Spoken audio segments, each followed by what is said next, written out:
अल्हम्दुलिल्लाहि रब्बिल आलमीन वस्सलातु वस्सलाम अला सय्यिदिल अंबिया'i वल मुरसलीन व अला आलिहि व अस्हाबिहि अजमईन। अम्मा बाद, अऊज़ु बिल्लाहि मिनश शैतानिर रजीम। बिस्मिल्लाहिर रहमानिर रहीम। अल्हम्दुलिल्लाहि रब्बिल आलमीन अर्रहमानिर रहीम मालिकि यौमिद्दीन। इय्याका नअबुदु व इय्याका नस्तईन। इहदिनस सिरातल मुस्तकीम सिरातल लज़ीना अनअमता अलैहिम गैरिल मग़ज़ूबि अलैहिम वलद्दाल्लीन। बिस्मिल्लाहिर रहमानिर रहीम। मुहम्मदुर रसूलुल्लाह वल्लज़ीना मअहु अशिद्दाउ अलल कुफ़्फ़ार रुहमाउ बैनहुम तराहुम रुक्अन सुज्जदन यब्तगून फज़लन मिनल्लाहि व रिज़वाना सीमाहुम फी वजूहिहिम मिन अथरिस सुजूद ज़ालिका मथलुहुम बित्तौराति व मथलुहुम बिल इंजील कज़रइन अख़रज शतअहु फआज़रहु फस्तग़लज़ फस्तवा अला सूक़िही युअजिबु ज़ुर्राअ लियग़ीज़ बिहिमुल कुफ़्फ़ार वअदल्लाहु अल्लज़ीना आमनू व अमिलुस सालिहात मिनहुम मग़फ़िरतन व अजरन अज़ीमा। सामाईन कराम, मुअज़्ज़ज़ मेहमान कराम और तमाम तालिबे इल्म और असातिज़ाए कराम, सबका हम सबसे पहले तहे से शुक्रिया अदा करते हैं कि आज के इस मौके पर आप तमाम लोग तशरीफ लाए। जैसा कि आप लोगों को पता है, तमाम लोगों को पता है कि आज ही के दिन हमारा देश हिंदुस्तान आजाद हुआ था। आज ही के दिन हम गुलामी के जंजीरों से आजाद हुए थे। आज से 72 साल पहले 15 अगस्त सन 1947 ईस्वी को हमारा देश आजाद हुआ। उससे पहले हिंदुस्तान पर अंग्रेजों का राज था। अंग्रेजों ने हमारे इस प्यारे वतन पर कब्जा कर लिया था। वो जैसा चाहते थे, जो चाहते थे वो करवाते थे। हिंदुस्तानियों पर जुल्म करते थे, सताते थे, परेशान करते थे। हिंदुस्तान के हुर्रियत पसंद लोगों ने इस चीज को गवारा न किया, इस चीज को अच्छा नहीं जाना कि हम गुलामी की जिंदगी बसर करें, क्योंकि गुलामी की 100 साल की जिंदगी से बेहतर एक दिन की आजाद जिंदगी है। तो हुर्रियत पसंद लोगों ने इस देश की आजादी के लिए कदम आगे बढ़ाए और इस मुल्क को आजाद करा लिया। अंग्रेजों को मुल्क हिंदुस्तान छोड़कर जाना पड़ा।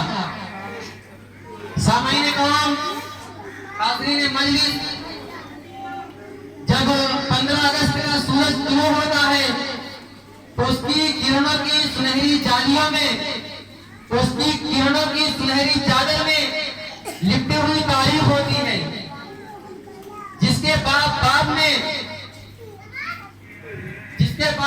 में जानिसारी और कुर्बानी की तवील दास्तान होती है, जिसके वक़्त में जानिसारी और सरफरोशी की तवील कहानी होती है, जिसके सदर हर हुर्रियत पसंदों की वतन दोस्ती, उलुल आज़मी, आला ज़रफ़ी, सब्र इस्तिक़ामत और जुहद मुसलसल की तवील कहानी होती है। साम्राज्य ताकतों, इस्तेमारी कुव्वतों की जुल्म पर बरियत की तवील दास्तान होती है। यौम आजादी कितना बरकत बख्श नाम है। 15 अगस्त के नाम से ही दिलो दिमाग मसरत और शादमानी से लबरेज हो जाता है।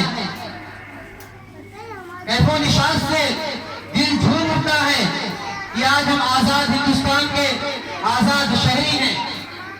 इस वतन अजीज का चप्पा चप्पा हमारा है, गोशा गोशा हमारा है। 15 अगस्त 1947 ईस्वी एक पुराने आयत का आगाज, एक नए आयत का आगाज और पुराने दौर का इख्तिताम था। सदियों पर मजीद तारीखी छट रही थी। जुल्म बर्बरियत का दौर था जो खत्म हो रहा था, साम्राज्यत का दौर था जो खत्म हो रहा था। यही वो दिन था जिसके लिए लाखों हिंदुस्तानियों ने कुर्बानियां दी थी। यही वो दिन था जिसके लिए तहरीकें चली थी। यही वो दिन था जिसके लिए जेलें भरी गई थी। यही वो दिन था जिसके लिए विदेशी सामानों का बाइकाट किया गया था। यही वो दिन था जिसके लिए सत्याग्रह हुई थी। यही वो दिन था जिसका खौफ भारत की जनता ने देखा था। यही वो दिन था जिसके लिए रेशमी रुमाल की तहरीक चलाई गई थी। और यही वो दिन था जिसके लिए कांग्रेस बनी थी। यही वो दिन था जिसके लिए आजाद हिंद फौज बनाई गई थी। दोस्तों, सामईन किराम, हाज़रीन मजलिस, दुनिया के बहुत से ममालिक अंग्रेजी साम्राज्य के शिकंजे में तड़प रहे थे, सिसक रहे थे, लेकिन किसी के अंदर अंग्रेजों से टक्कर लेने की हिम्मत न थी। अंग्रेजों से मुकाबला करने की किसी में जुर्रत न थी। पंच में आजादी बुलंद करने की किसी में हिम्मत ही न थी। हिंदुस्तान के हुर्रियत पसंद लोगों ने दूसरों के लिए राहें खोली। मिस्र और शाम, इराक और सूडान, लीबिया और चाड में अंग्रेजों के खिलाफ सबसे पहले आजाद तहरीक आजादी का आगाज हिंदुस्तान के हुर्रियत पसंद लोग, उनकी मर्दानगी और हिम्मत से हुआ। लीबिया, सूडान में मेहदी सूडानी ने, लीबिया में अहमद सरदौसी ने और अलजायर में अमीर अब्दुल कादिर ने तहरीक आजादी का कायदाना हक अदा किया। अमीर अब्दुल कादिर का मुकाबला फ्रांस से था, अहमद सरदौसी का मुकाबला इटली से था और मेहदी सूडानी और इराकियों का मुकाबला अंग्रेजों से था। सामईन किराम, अगर हिंदुस्तान के हुजूर उलमा 1857 ईस्वी का इनकलाब बर्पा न करते तो हिंदुस्तान की पसमर्दा जमीन में आजादी का शोर पैदा ना होता। अगर अंग्रेजों के खिलाफ ऐलान जिहाद न करते तो मिस्र और शाम, इराक और सूडान, लीबिया और चाड में हुर्रियत पसंदों के हौसले बुलंद न होते। हाज़रीन किराम, हिंदुस्तान को यह भी फख्र हासिल है कि यहाँ अंग्रेजों के खिलाफ, साम्राज्य के खिलाफ जो तहरीक चली थी वो अपनी नौइयत की अनोखी और निराली तहरीक थी। एक मजलूम कौम ने जालिम के खिलाफ पुरअमन तहरीक चलाई, तीरों सीना के बजाय एहतिजाज का रास्ता अपनाया, बाइकाट का तरीका इख्तियार किया। हिंदुस्तान को यह भी फख्र हासिल है कि तहरीक आजादी के लिए उलमाए किराम दरसगाहों से निकल आए थे, नवाब बसों से निकल आए थे, महाराज गाहों महलों से निकल आए थे, सूफिया किराम खानकाहों से निकल आए थे, साधु संत गुफाओं से निकल आए थे। शोराए किराम ने इनकलाबी नज़में लिखी, अदीबों ने इनकलाबी मज़ामीन लिखे, सहाबियों ने इनकलाबी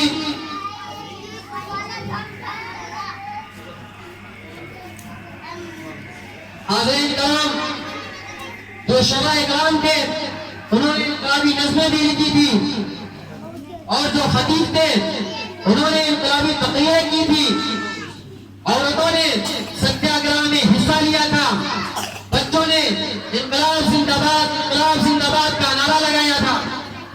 तरीके से माओ ने अपने बेटों को देश के लिए कुर्बान कर दिया था। मेहमान इकराम, तहरीक आजादी को एक सदी बीत चुकी है। तहरीक आजादी अपनी सदी मना चुका है, यानी कि तहरीक आजादी को 100 साल से भी जायद हो चुके हैं।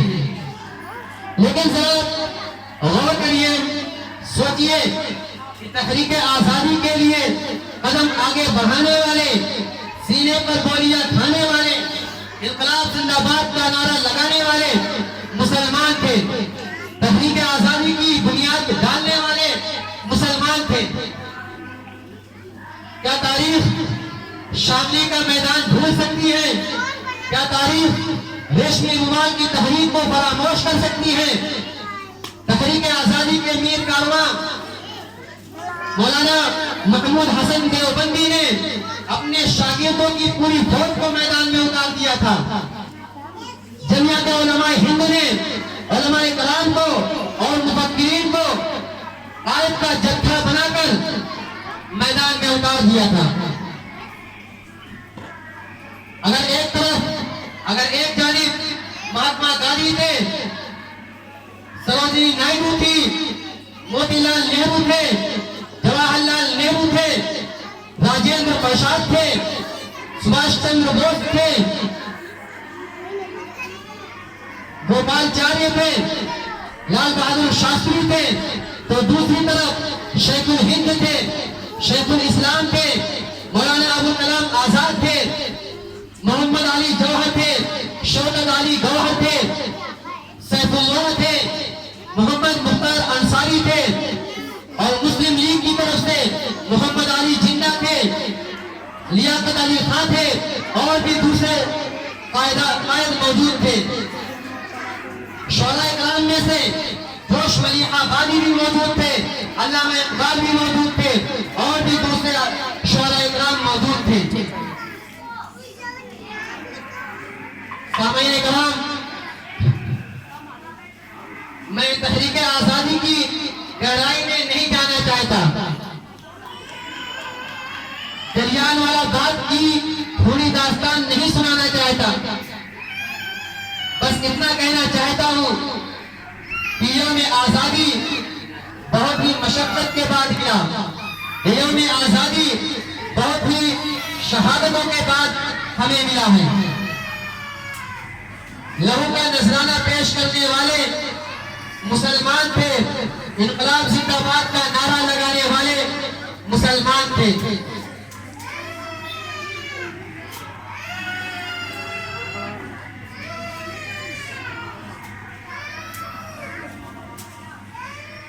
हमें चाहिए कि हम इस यौम आजादी को अच्छे तरीके से मनाएं।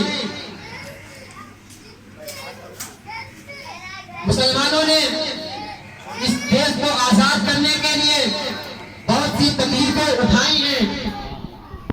आज हिंदुस्तान को आजाद हुए 72 साल हो चुके हैं, लेकिन हमारे असलाफ की कुर्बानियों को मानने वाला कोई नहीं है। हमारे असलाफ की कुर्बानियों को मानने वाला कोई नहीं है। क्या हिंदुस्तान को इसीलिए आजाद कराया गया था कि मुसलमानों को तहम किया जाए? क्या हमारे असलाफ ने इस मुल्क को इसीलिए आजाद किया था कि हमारी मस्जिदों को मंदिरों में तब्दील किया जाए, हमारी बस्तियों को जलाया जाए, हमारे घरों को जलाया जाए, हमारे खेतों को बर्बाद किया जाए, हमारी औरतों की इस्मत दरी की जाए, हमारे बच्चों को कत्ल किया जाए, हमारे नौजवानों को कत्ल किया जाए, कभी गाय के नाम पर, कभी दूसरी चीजों के नाम पर, मौत लीची के नाम पर मुसलमानों को शहीद किया जाए? क्या इसीलिए हमारे असलाफ ने हिंदुस्तान को आजाद कराया था? जरा सोचिए, गौर करिए कि हमारे असलाफ की रूहों को हिंदुस्तान के आजाद करने पर जिन्होंने शहादतें दी थी, जिन्होंने इस मुल्क को आजाद कराया था, उनकी रूहों को कितनी तकलीफ पहुंच रही होगी। उन्होंने मुल्क को इसलिए आजाद कराया कि गुलामी की जिंदगी हमें अच्छी नहीं लगती। गुलामाना जिंदगी भी कोई जिंदगी है, ये तो कोई जिंदगी ही नहीं। हमारे असलाफ ने हिंदुस्तान को इसलिए आजाद कराया था कि इस मुल्क में हिंदू मुस्लिम इत्तेहाद की फिजा कायम रहे, सब मिलजुल कर रहे। लेकिन आज वो कहते हैं इस मुल्क पर तुम्हारा कोई हक ही नहीं है, तुम इस मुल्क को छोड़कर पाकिस्तान चले जाओ। एक शेर बनाया है कि हिंद हिंदू हिंदुस्तान, हिंद हिंदू हिंदुस्तान, मुल्ला जाए पाकिस्तान, ये कहा जाता है हमारे लिए। हमने इस मुल्क को आजाद कराया, कहते हैं कि हमारा इस मुल्क पर कोई हक ही नहीं। खूने जिगर से हमने भी सींचा है गुलिस्तान, खूने जिगर से हमने भी सींचा है गुलिस्तान, ये और बात हमने तमाशा नहीं किया। हम पे इल्जाम बगावत पे लगाने वालों, हम पे इल्जाम बगावत पे लगाने वालों, बेवफा कौन है अजदाद से पूछा होता। हम पे इल्जाम बगावत पे लगाने वालों, बेवफा कौन है अजदाद से पूछा होता। कितने जाबाज सपूतों ने दिया अपना लहू, कितने जाबाज सपूतों ने दिया अपना लहू, वतन पाक की बुनियाद से पूछा होता। जब गुलिस्तान को खून की जरूरत पड़ी, जब गुलिस्तान को खून की जरूरत पड़ी, सबसे पहले ही गर्दन हमारी कटी। फिर भी कहते हैं हमसे ये अहले वतन, ये वतन है हमारा तुम्हारा नहीं। कहते हैं पाकिस्तान चले जाओ, तो हमारा जवाब ये है कि हक अपना हमें छोड़ के जाना भी नहीं है, हक अपना हमें छोड़ के जाना भी नहीं है, दुनिया के खुदाओं को मनाना भी नहीं है। हक अपना हमें छोड़ के जाना भी नहीं है, दुनिया के खुदाओं को मनाना भी नहीं है। माना कि हमें चलना है बुजुर्गों की डगर पर, माना कि हमें चलना है बुजुर्गों की डगर पर, लेकिन हालांकि शराफत का जमाना ही नहीं है। अज़ीज़ इकराम, आज हम आजाद हिंदुस्तान के आजाद शहरी हैं। आजादी हमारे लिए इसलिए नेमत है, हम इसलिए खुशियां मना रहे हैं क्योंकि ये हमारे बुजुर्गों का तोहफा है, हमारे असलाफ की कुर्बानियों का समरा है। जैसा भी है, जो भी है, आजादी का तसव्वुर तो है। आइए आज हम अहद करें, हम ये नियत करें कि हम अपने असलाफ की मीरास को बर्बादी से बचाएंगे, शरपसंदों के शर से अपने उस वतन अजीज को बचाएंगे, इसकी हिफाजत करेंगे। हर उस हाथ को तोड़ देंगे जो यौम आजादी की अलामत को मिटाना चाहेगा, हर उस आंख को फोड़ देंगे जो इस मीरास को गंवाना चाहेगा। आइए हम अमलों की किरदार से यौम आजादी यानी आजादी का सही मफहूम वाज़ेह करें। अदावत व मुनाफिरत, ताअस्सुब व लाकानूनियत, फिरका परस्ती और दहशत गर्दी का डटकर मुकाबला करें। एक नया माहौल पैदा करें, पाक साफ माहौल, पाक साफ हिंदुस्तान, नया हिंदुस्तान तामीर करें। हिंदू मुस्लिम इत्तेहाद का गहवारा हिंदुस्तान, गंगा जमुनी तहजीब का गहवारा हिंदुस्तान, मौलाना अबुल कलाम आजाद का हिंदुस्तान, शेखुल हिंद शेखुल इस्लाम का हिंदुस्तान, अल्लामा इकबाल और रवींद्रनाथ टैगोर का हिंदुस्तान, महात्मा गांधी का हिंदुस्तान, जवाहरलाल नेहरू का हिंदुस्तान, लाल बहादुर शास्त्री का हिंदुस्तान, राम और रहीम का हिंदुस्तान, कृष्ण और खुशबू का हिंदुस्तान। आइए हम प्यार और मोहब्बत, उखुवत और भाईचारगी पैदा करें और शाना बशाना होकर कहें कि मजहब नहीं सिखाता, मजहब नहीं सिखाता आपस में बैर रखना, मजहब नहीं सिखाता आपस में बैर रखना। हिंदी है, हम वतन है हिंदुस्तान हमारा। बहुत लंबी हो गई, प्रोग्राम भी करना है, तो इसलिए प्रोग्राम का आगाज किया जाए। प्रोग्राम का आगाज जो होता है उससे पहले हमें उस प्रोग्राम का कोई सदर मुंतखब करना होता है। हमारे दरमियान तो लायक सदर और अजीम सदर के लायक तो मदरसा हाफिजा के मुदर्रिस मौलाना मोहम्मद असद साहब हैं। हम उनसे गुजारिश करते हैं कि आज की सदारत कबूल फरमाकर हम तमाम असातिज़ाए किराम, तमाम बच्चों और अराकीन बज़्म की हिम्मत अफजाई फरमाएं।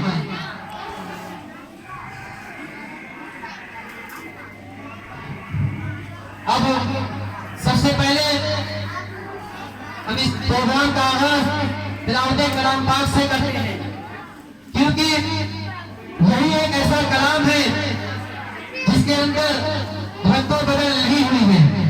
उसके अलावा अल्लाह ताला ने जितने भी आसमानी किताबें नाज़िल किए, जितने भी सहीफे नाज़िल किए, सब में रद्दो बदल हो चुके हैं।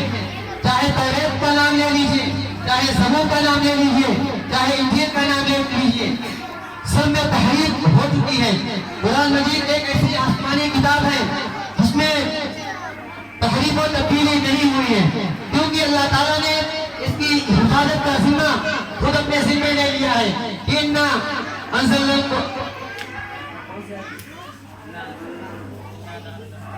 इन्ना नहनु नज़्ज़लना ज़िक्रा व इन्ना लहु लहाफ़िज़ून। अल्लाह ताला ने इरशाद फरमाया कि हमने ही उस कुरान को नाज़िल किया, हम ही इसकी हिफाजत करेंगे। कुरान मजीद ही लोगों की हिदायत का रास्ता है। कुरान और हदीस पर अमल करके ही हम जन्नत में जा सकते हैं। उसके अलावा हम तीसरी चीज पर अमल करके जन्नत के हकदार नहीं हो सकते। तो हम पढ़ते कलाम पाक के लिए, तिलावत कलाम पाक के लिए मदरसा हाफिजा के मुदर्रिस हाफिज अब्दुल वाहिद साहब से गुजारिश करते हैं